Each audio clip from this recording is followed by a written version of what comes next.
Medical కళాశాలలు PPP కిందన ఇచ్చేస్తున్నప్పుడు అందరూ విమర్శించింది అమరావతి కూడా పీపీపీకి ఇచ్చేయండి అని. అది నిరూపించి చూపెడుతున్నట్టున్నారు చంద్రబాబు గారు. ఎందుకంటే సాక్షి ఇప్పుడు అదే రాసుకొచ్చింది.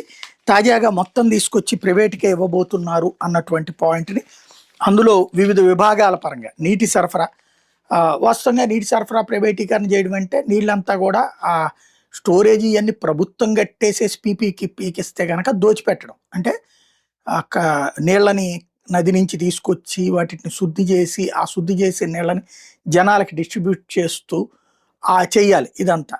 ఈ చేసేటప్పుడు ఇప్పుడు ఎట్లాగో కార్పొరేషన్ వాళ్ళు డబ్బులు వసూలు చేస్తారు. అలా కాకుండా కన్స్ట్రక్షన్ గనక వాళ్ళు ప్రైవేట్ వాళ్ళు పెట్టుకుని అది ప్రైవేట్ వాళ్ళు అందరికీ నీళ్ళు ఇచ్చి నీళ్ళకి ఇప్పుడు మాకింత ఖర్చు అవుతుంది కాబట్టి మీరు ఇంత కట్టాల్సిందే అని అంటే గనక అది పెద్ద రచ్చ అవుతుంది. అలా చేస్తారా? లేకపోతే అలా చేస్తే గనక ప్రజల నుండి వ్యతిరేకత వస్తుంది. అలా కాకుండా